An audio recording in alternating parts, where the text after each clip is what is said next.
Ngayon na alam nyo na yung mga ibang OLA ay mga na-revoke na shutdown, nagkaroon ng permanent cease and desist order, at mga na-raid.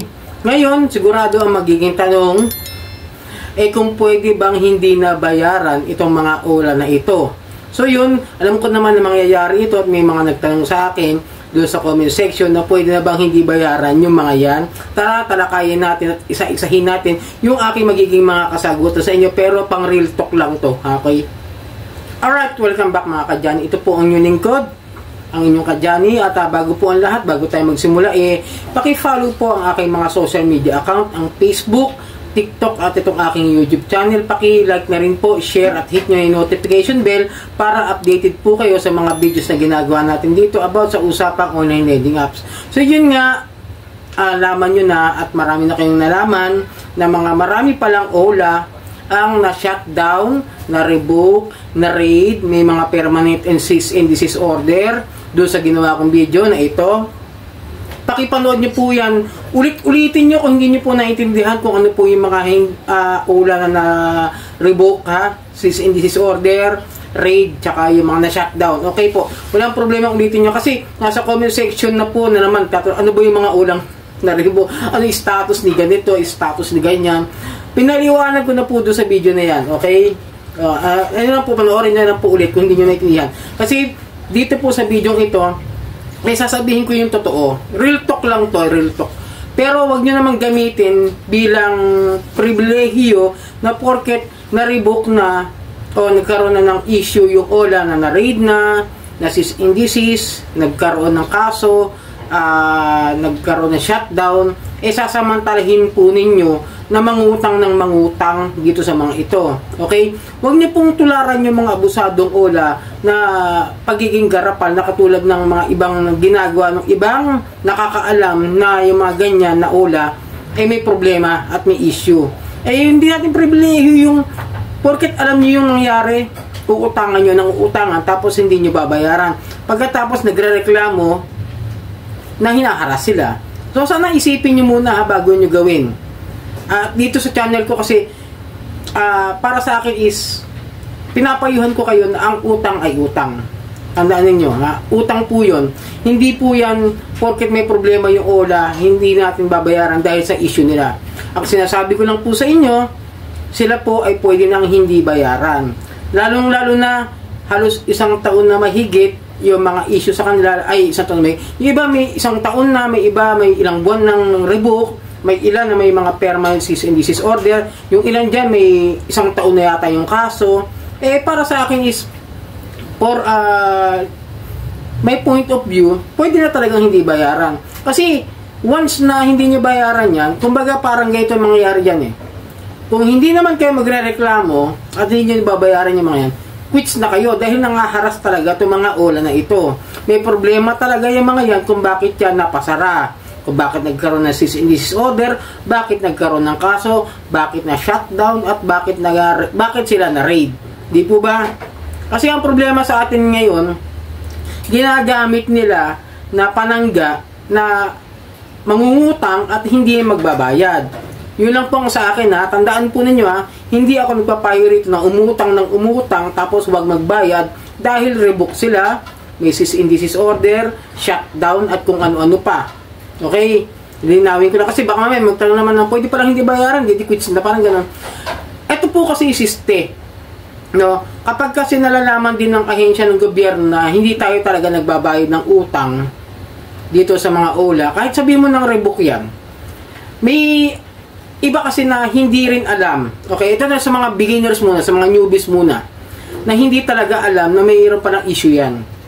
Payo ko lang sa inyo, kung kayo nakagkaroon ng utang dyan before nyo ngayon nalaman na mayroon palang revoke yung mga yan, lumalabas po kasi na illegal na po yung mga yan.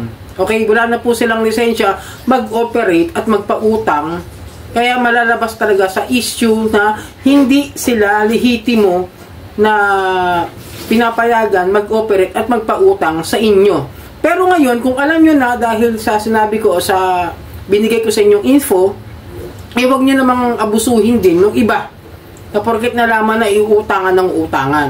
Kaya minsan napansin nyo, bakit hindi tayo pinapansin ng gobyerno. Isa pa, di ba? Pansin nyo na lang yung mga nagre-reklamo. Tulad nung sa, example ko yung 24H peso. Nagreklamo yung ginang. Di niya alam na wala pa lang lisensya. Pero binayaran niya yung utang niya ron. At ngayon, hinaharas pa rin siya. Bakit pinansin ng NBI?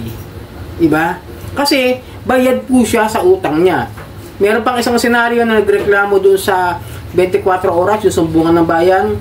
Bayad siya, tapos, sinisingil pa rin siya at hinaharas din siya. Bakit pinansin? Kasi bayad. Ngayon, ito po yung magiging sasabihin ko sa inyo, no?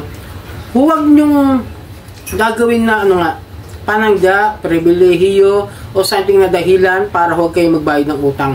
Mas mabuting iwasan yung ganitong mga ola. Kaya nga, pinaalam ko sa inyo kung ano yung mga ola na maaaring hindi nyo nabayaran o maaaring hindi nyo alam na revoke na pala, may mga issue, yung mga yan. Kaya nga sinabi ko sa inyo. Kasi para magkaroon kayo ng ideya. Kasi kaya nga yan na revoke, bakit yan nagkaroon ng cease and desist order, bakit nakasuhan, at bakit na-raid dahil sa paglabag sa unfair debt collection practices.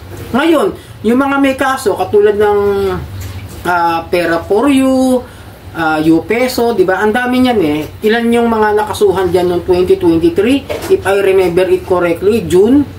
May kaso po yan sa Department of Justice. Ang nagsampa po ng kaso diyan ay ang mismong SEC. Hindi ko na po alam kung ano ba yung update nila dyan dahil nasa korte na. Kasi pag nasa korte na, yung korte na maglalabas ng desisyon kung ano yung magiging hatol sa kanila. Okay? Kaya medyo pagkaganyan, medyo private na po yun.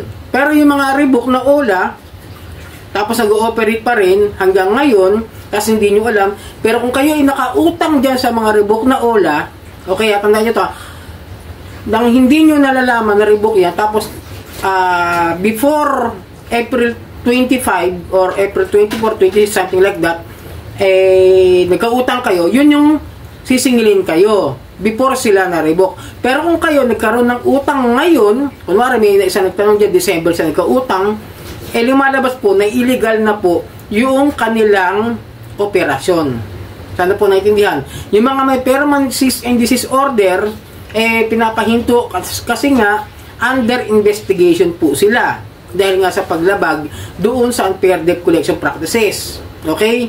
Kaya nga kung magugulat ka bakit naniningil pa rin tapos nangaharas pa rin, pwede nyo pong ireklamo yan sa SEC.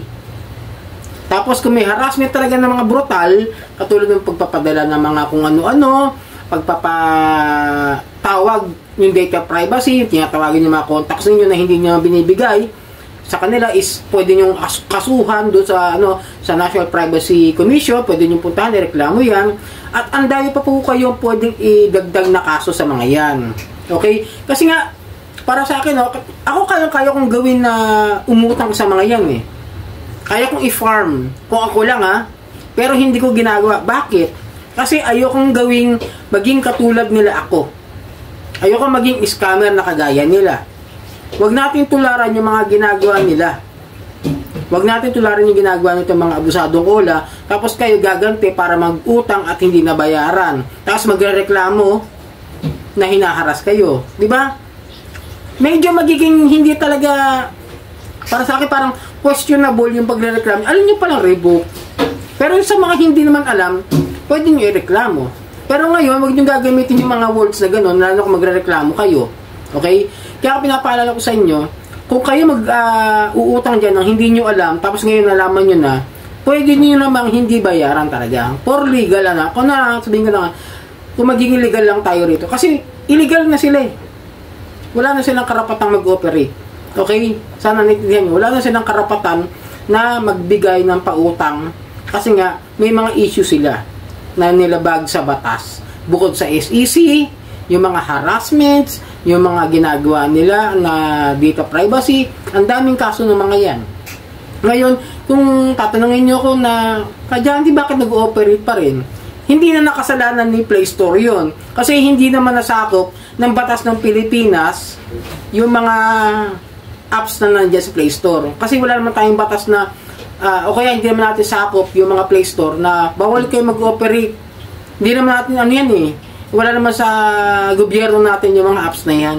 Yung mga Play Store na yan, yung mga App Store na yan, yung mga app market na yan. Wala sa batas natin na maaari tayong magbawal kung ano yung pwede at kung ano yung hindi na mag-operate. Pero kung nasa SEC, wala sa SEC, eh lumalabas, illegal sila. Tandaan niyo po yan. At sana makatulong sa inyo, no? Sana makadagdag ng ideya. Pero wag niyo namang abusuhin yung ideya yung binigay ko sa inyo. Okay? Sana na kapag bigay ako ng ideya sa inyo ngayon ng tulong, at sana pakipakalaw na lang po ang aking mga social media account, ang Facebook, TikTok at itong aking YouTube channel. Pakilike na rin po, share at hit nyo na yung notification bell para updated po kayo sa mga videos na ginagawa natin dito about sa usapang online handicaps. Maraming po salamat. Sarang hamnida po.